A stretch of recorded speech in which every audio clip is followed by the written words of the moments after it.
할렐루야. 우리 좌우에 계신 분들과 이렇게 인사하겠습니다. 우리는 예수님의 증인입니다. 우리 다시 한번 인사할까요? 우리는 예수님의 증인입니다. 우리는 예수님의 증인입니다. 지체장애인이 걷게 되고 수많은 사람들이 몰려들었을 때 베드로는 설교를 했습니다. 이 설교의 핵심 그 내용은 두 가지였어요. 첫째는 베드로와 요한이 그 능력으로가 아니라 부활하신 예수 그리스도께서 지체장애인을 걷게 하셨다라고 하는 그 내용과, 둘째는 유대인들이 죽인 예수 그리스도를 하나님께서 다시 살리셨다라고 하는 것을 전하면서 죄를 회개하고 예수 그리스도를 믿어라라고 했습니다. 베드로가 설교하며 가르친 이 내용 중에는 예수님을 믿고 죽은 사람은 부활한다라고 하는 이 내용도 들어 있었습니다. 그러니까 이건 뭐냐면 내세에 대한 거죠. 그러니까 예수님 믿고 예수님 안에서 죽은 사람들은 부활한다라고 하는 거죠. 자, 어디에 대한 내용이라고요? 내세에 대한 내용들도 있었다라는 거예요. 그러니까 예수 안에서 죽은 자의 이 부활이 있다라고 전하는 메시지를 당시 대제사장들과 그리고 성전 맡은 자 사두개인들은 그 메시지를 싫어했다라는 것입니다. 싫어했다라는 건 뭐예요? 이미 그 메시지를 알고 있었다, 듣고 있었다. 어떤 경로를 통해서든지 알고 있었고 들었다라는 거잖아요. 자, 1, 2절 말씀입니다. 사도들이 백성에게 말할 때 어떤 일이 있었습니까? 제사장들과 성전 맡은 자와 사두개인들은 사두개인들이 이르러, 자 넘겨주세요. 예수 안에 죽은 자의 부활이 있다고 백성을 가르치고 전함을 싫어하여. 아멘. 사도들이 이 백성에게 복음을 전할 때 누가 싫어했다고요? 제사장들 그리고 성전 맡은 자 사두개인들이 싫어했는데요. 이 싫어했다라고 하는 단어는 심히 화가 나서 분노하고 어쩔 줄 몰라 하는 것이다 라는 거예요. 자, 우선 이 사도들이 전한 메시지를 싫어한 이 세 부류에 대해서 간단하게 좀 말씀을 드리겠습니다. 제사장은 우리가 아는 것처럼 레위 지파잖아요. 레위 지파이면서 성전에서 곡식과 그리고 가축으로 하나님께 제사 드리는 일을 담당을 했습니다. 당시에도 이제 성전이 있었잖아요. 그래서 성전에 제사가 진행되고 있었고, 성전 맡은 자는 누구냐면은 성전을 경비하는 경비대장을 말합니다. 또 여기에 사두개인은 누구냐면 제사장 출신으로 이 유대 사회의 종교와 정치 지도자였다라는 거예요. 사두개인들 중에서 대제사장을 이제 선출을 했다라는 거죠. 당시에 로마의 지배를 받고 있었잖아요. 그러했을 때 사두개인들은 친로마, 그래서 로마에 빌붙어서 정치와 이 경제적 이익을 얻고 있었다라는 거예요. 그러니까 우리 일제시대에 마치 친일파처럼 비슷했다라는 거죠. 민족보다 뭘 더 중요하게 생각하냐면 자기 이익을 더 중요하게 생각을 했다라는 것입니다. 사두개인들의 이 종교적인 특징이 있습니다. 이거 상당히 중요한데, 종교적인 특징은 뭐냐면 그들은 부활과 천사와 내세를 믿지 않았다라는 거예요.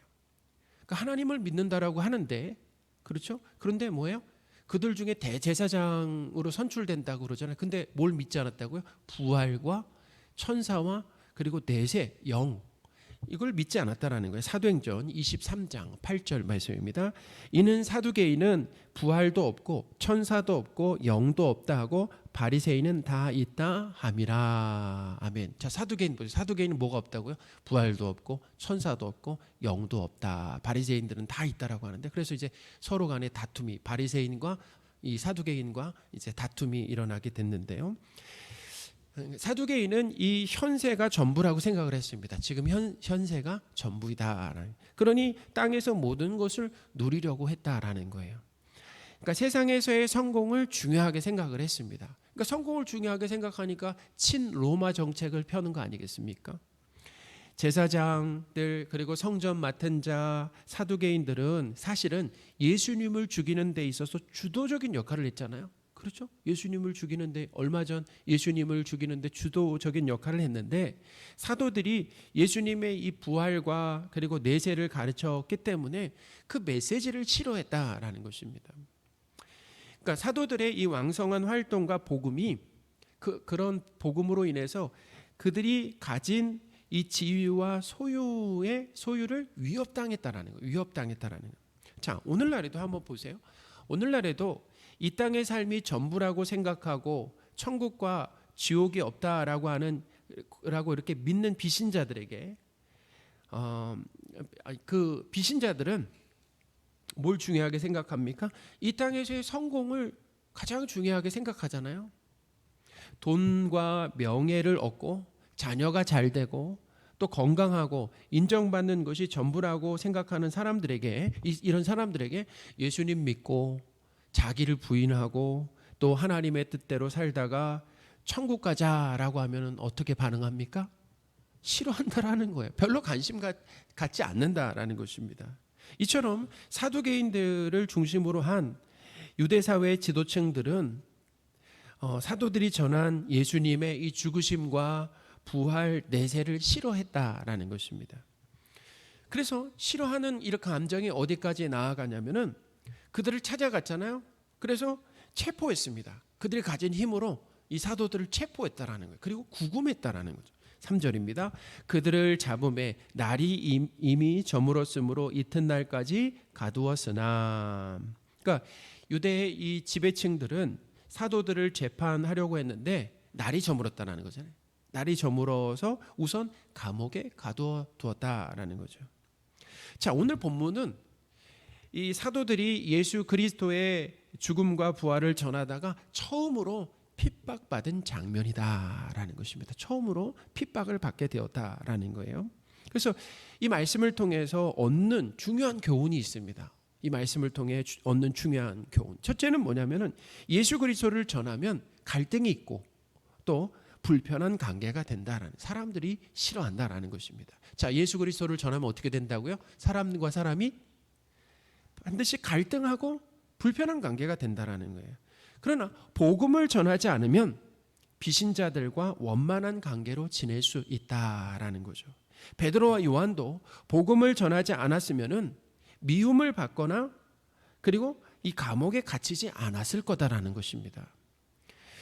우리 이런 얘기가 있잖아요. 사람들과의 대화에 있어서 피해야 할 두 가지 주제가 있다라고 그러죠. 무엇입니까? 정치 얘기와 종교 이야기는 하지 말라라고 그러잖아요. 생각과 견해가 다르기 때문에 설득되지 않고 다툼만 일어나게 된다라는 것입니다. 그래서 예수 그리스도의 십자가와 부활을 비신자들에게 전하지 않잖아요. 그러면 이웃과 불편하지 않게 지낼 수가 있다는 것입니다. 불편하지 않을 수 있어요. 그러나 이웃과 관계는 좋을 수 있어도 이웃이 복음을 듣고 우리를 통해서 복음을 듣고 예수님을 믿게 되는 일들은 거의 일어나지 않는다라는 것입니다. 그러니까 이웃과 그냥 내가 성도로서 그냥 삶으로 본을 보여야지 하면서 삶으로만 본을 보이고 예수님을 전하지 않는다라고 한다면은 그러면 복음을 들을 수가 없잖아요. 예수님을 거의 믿을 수 있는 가능성이 없지는 않겠지만 희박하다라는 것입니다. 사랑하는 여러분, 복음을 전하지 않고 이웃과 갈등 없이 지내는 것과 복음을 전함으로 인해서 불편하고 충돌이 있고 다툼이 있다라고 한다면 어느 쪽으로 가는 것이 맞습니까? 자, 어느 쪽으로 가는 것이 맞습니까? 예수님이 오신 이유를 밝히셨습니다. 여러 곳에서 예수님이 이 땅에 오신 이유를 밝히셨는데 이해할 수 없는 말씀을 하셔요. 어떤 말씀을 하셨냐면, 사람이, 내가 이 땅에 온 것은 사람이 자기 가족과 불화하게 오려고, 화목이 아니라 불화하게 하려고 오셨다라고 말씀하셨어요. 참 이해할 수가 없는데요. 이 말씀의 의미는 뭐냐면은 복음을 전하잖아요. 하나님 나라를 이야기하면은 가족과 갈등하고 충돌하고 다툼이 반드시 일어나게 된다라는 것입니다. 마태복음 10장 35절입니다. 내가 온 것은 사람이 그 아버지와 딸이 어머니와 며느리가 시어머니와 불화하게 하려 함이니. 아멘.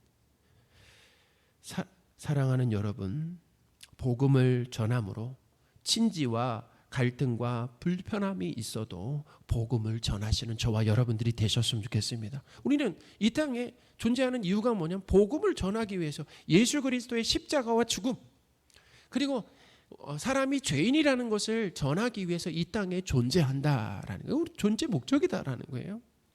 예수님의 증인으로 사는 것은 강력한 핍박과 냉대와 무시와 거절이 반드시 있습니다. 우리 교회 주변의 전도를 나아가 봐도 알 수가 있습니다. 전도하는 데 있어서 가장 두려워하는 것이 무엇입니까? 거절이죠. 거절입니다. 무관심이에요. 내가 예수님을 전하는데 별로 그걸 가치 있게 생각을 안 해요. 거절하는 거죠. 그래서 우리가 가면 관심 없고 싫다라는 표현을 뭘로 합니까? 침묵으로 해요. 말을 하지 않습니다. 이렇게 뭔가 말을 해야지 대화가 이어져 가는데 그냥 침묵하거나 되게 바쁜 것처럼 일을 하죠. 아니면 없는 사람 취급을 해버리는 거예요. 근데 다시 가고 싶습니까? 안 가고 싶어요? 다시는 가고 싶지 않잖아요. 사랑하는 성도 여러분, 어느 시대든지 사람의 죄성과 믿음 없음으로 복음을 전하면 핍박하고 또 무시하고 냉대하고 거절이 있다라는 것입니다.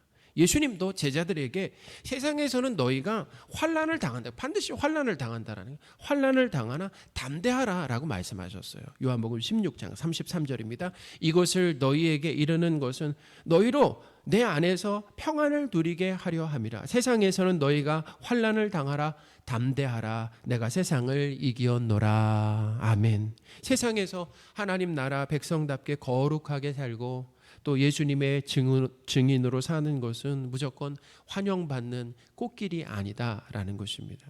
환난과 핍박과 무시와 냉대, 거절이 있음을 우리가 알고 가야 되는 거야. 알아야 됩니다. 그래야지 실족하지 않을 수 있어요. 알고 가야 된다는. 예수님께서 제자들에게 환난을 당하나 담대하라고 하셨잖아요. 용기를 내라는 겁니다. 그렇게 힘내라라고 하는 근거로 무엇을 말씀하셨습니까? 이렇게 말씀하셔요. 예수님이 세상을 이기셨다라고 말씀하셨어요. 예수님이 세상을 이기셨습니다. 그러니까 오늘 본문에서 예수님의 승리가 무엇입니까?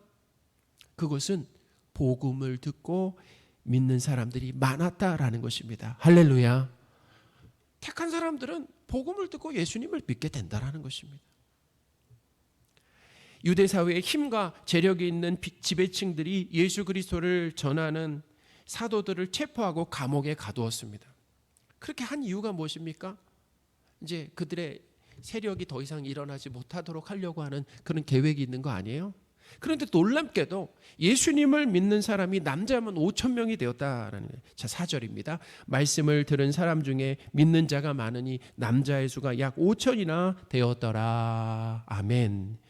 자, 이건 근데 참 이 성경을 읽으면서 이상하다라는 생각이 들었어요. 이 1절부터 3절 이야기한 다음에 4절은 어울리지가 않습니다. 사실 내용상. 이거는 설교가 끝난 다음에 아니면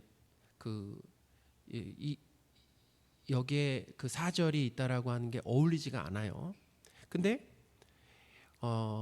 이런 핍박이 있고 감옥에 갇히고 난 다음에 예수님을 믿은 사람이 많고 남자가 5천 명이나 되었다라고 하는 이야기를 거기다 기록한 이유가 있다라는 것입니다. 그것은 뭐냐면 기독교 박해와 핍박이 있잖아요. 그러나 하나님의 구원 계획을 막지 못한다라는 것입니다. 할렐루야. 유대 지배층이 기독교를 강력하게 박해하고 핍박했어도 힘이 있잖아요. 그냥 감옥에 가둘 수 있어요. 체포해서 그냥 감옥에 가두는 것입니다. 재판에서 예수님처럼 어떻게 해요? 교수형에 처할 수 있는 것입니다. 그런 아주 힘을 가지고 있었어요. 그런 상황 가운데 힘을 발휘해서 저지하려고 했는데 저지해도 감옥에 가뒀는데도 하나님이 역사하시니까 예수님 믿는 사람들이 5천 명, 남자만 5천 명이 되었다라는 거죠. 예수님의 승리였다라는 거죠. 사랑하는 여러분, 세상에서 기독교가 핍박받고 사회적 무관심을 받아도 하나님은 믿는 자의 수를 더해 가신다라고 하는 것을 믿으시기 바랍니다. 우리 시대 기독교의 인기가 줄어드는 것 같지만 믿는 자를 더해 가신다라는 그 하나님을 찬양하시는 저와 여러분들이 되셨으면 좋겠습니다. 기독교에 대한 핍박, 거절, 무관심, 냉대가 있지만 믿기로 작정된 사람들은 다 영생을 받는다라는 것입니다. 우리 사도행전 13장 48절입니다. 이방인들이 듣고 기뻐하여 하나님의 말씀을 찬송하며 영생을 주시기로 작정된 자는 다 믿더라. 아멘. 어떤 상황에서든지 믿는 자의 수를 더해 가시는 하나님의 열심을 믿으시기 바랍니다. 그리고 하나님을 신뢰하면서 우리는 예수님의 증인으로 사는 것이다 라는 거. 이 땅에서 우리는 예수님의 증인으로 담대하게 사는 것이다 라는 거죠. 가족과 이웃과의 갈등과 불편함을 두려워하지 마시고 복음을 전하시기 바랍니다. 저도 말씀을 준비하면서 어머니에게 또 교회 가라고 그러니까 너 앞으로 내 앞에서 그런 얘기 하지 마. 어머니가 그러시는 거예요. 그 말씀을 딱 하니까 그냥 뭐 더 이상 말할 수가 없는 거예요. 더 얘기하면 어머니가 막 화내실까 봐. 그 말씀이 여기 이렇게 딱 박혀 있습니다. 마음에 박혀 있어요. 우리 그러잖아요. 가까운 사람과의 관계가 더 이상 악화될 것에 대한 두려움이 있잖아요. 근데 악화되는 것보다 더 심각한 것은 복음을 듣지 못하고 어떻게 해요? 하나님 나라에 들어가지 못하는 것. 그게 더 안타까운 거 아니겠습니까? 복음을 전하면 반드시 갈등과 불편하게 된다라는 것입니다. 성경이 얘기를 하잖아요. 그럴 수밖에 없다. 왜냐하면 그들은 죄인이고 무지하다라는 거예요. 그렇기 때문에 복음의 가치를 알지 못한다라는 거죠. 그렇지만도 뭐예요? 우리가 복음을 전해야 돼. 갈등과 불편함이 있더라도 불편한 관계가 되더라도 복음을 전해야 된다라는 것입니다. 사도들이 복음을 전할 때 강력한 핍박도 있었잖아요. 근데 놀라운 건 무엇입니까? 더 많은 사람들이 예수님을 믿게 되었다라는 것입니다. 할렐루야. 복음을 전할 때 성령 하나님께서 일하십니다. 그걸 믿으세요. 복음을 전할 때 누가 일하신다고요? 성령 하나님께서 일하신다라는 것입니다. 할렐루야. 일하세요. 오늘도 일하십니다. 우리 시대에도 일하십니다. 문제는 무엇입니까? 우리가 복음을 전하는 것을 멈췄기 때문이다. 목사님 저로부터 시작해서 복음을 전하는 것을 목사가, 성도가, 교회가 멈췄기 때문이다라는, 교회의 가장 큰 위기다라는 거예요. 복음을 전할 때 성령 하나님께서 일하심으로 택한 백성이 구원받게 되는 일이 일어납니다. 오늘 본문에서 복음을 듣고 믿은 사람이 많다라고 했잖아요. 그러면서 특이하게 표현하고 있는데 남자만 약 5천 명이다라고 했습니다. 근데 그렇게 기록한 이유가 있어요. 숫자를 넣은 이유가 있습니다. 남자만 약 5천 명. 자, 남자만 5천 명이라고 하면 떠오르는 이야기가 있죠. 남자만 약 5천 명이다. 그것도 약 5천 명입니다. 그러면 떠오르는 이야기가 있어요. 바로 오병이어입니다. 예수님이 떡 5개와 물고기 2마리로 남자만 5천 명을 먹이셨습니다. 누가복음 9장 14절입니다. 이는 남자가 한 5천 명 되밀어라. 아멘.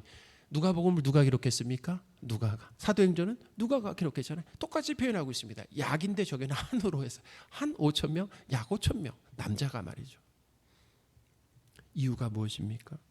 오병이어로, 잘 들어보세요. 오병이어로 남자만 5천 명을 배불리 먹이셨던 예수님께서, 누가요? 예수님께서 베드로의 설교를 들은 사람이 구원받도록 일하셨다라는 것입니다. 할렐루야. 여기 메시지, 아주 중요한 메시지입니다. 누가 일하셨다고요? 예수님이 일하셨다는. 복음을 전할 때 그 복음을 듣고 예수님을 믿을 수 있도록 예수님께서 역사하시고 일하셨다라는 것입니다. 그러니까 복음을 전하는 이 사역이라고 하는 것이 얼마나 중요한지 몰라요. 하나님이 관심을 가지시고 그 성도들에게 그 복음 메시지를 통해서 하나님이 일하시게 된다라는 것입니다. 사랑하는 여러분, 복음을 전하는 것은 참 귀한 일입니다. 비신자에게 세상에서 가장 귀한 선물을 주는 거예요. 복음을 전할 때 예수님께서 일하신다라고 하는 것을 믿으시기 바랍니다. 우리는 능력이 없지만 예수님께서 일하심으로 구원받게 되는 일이 있음을 믿으시고, 혹시나 갈등과 불편한 관계가 되더라도 담대하게 예수님을 전하시는, 그리고 결과는 예수님께 맡기시는 저와 여러분들이 되셨으면 좋겠습니다. 어떤 결과가 있습니까? 거절할 수도 있다라는 것입니다. 그리고 예수님을 믿을 수도 있다라는 거예요. 하나님이 택하셨다라면, 선택하셨다라고 하면 믿게 되는 것이고, 하나님이 선택하지 않았다라고 한다면 끝까지 거절하게 되는데, 우리가 압니까 모릅니까? 우리는 알지 못한다라는 거예요. 그렇기 때문에 끝까지 우리가 죽든 그 사람이 먼저 죽든 끝까지 어떻게 해요? 복음을 전하는 그 삶이 우리 하나님이 우리를 이 땅에 남겨주신 이유다라고 하는 것을 기억하실 저와 여러분들이 되셨으면 좋겠습니다.